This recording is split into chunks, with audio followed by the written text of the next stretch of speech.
اعوذ باللہ من الشیطان الرجیم بسم اللہ الرحمن الرحیم وَإِذَا لَقُوا الَّذِينَ آمَنُوا قَالُوا آمَنَّا وَإِذَا خَلَا بَعْضُهُمْ إِلَى بَعْضٍ قالوا أتحدثونهم بما فتح الله عليكم ليحاجوكم به عند ربكم أفلا تعقلون صدق اللہ العظیم۔ ترجمہ: اور جب مسلمانوں سے ملے تو کہیں ہم ایمان لائے، اور جب آپس میں اکیلے ہوں تو کہیں وہ علم جو اللہ نے تم پر کھولا مسلمانوں سے بیان کیے دیتے ہو کہ اس سے تمہارے رب کے یہاں تم ہی پر حجت لائیں، کیا تمہیں عقل نہیں؟ سورہ بقرہ۔ ترجمہ کنز ایمان۔ شان نزول۔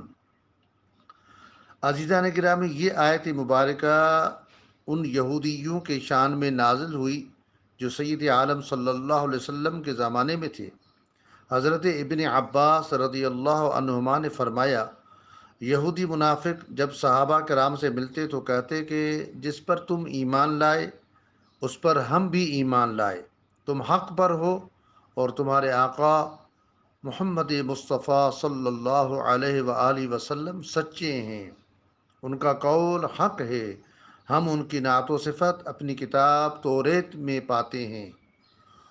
ان لوگوں پر رؤسائے یہود یعنی یہودیوں کے رئیس ملامت کرتے تھے۔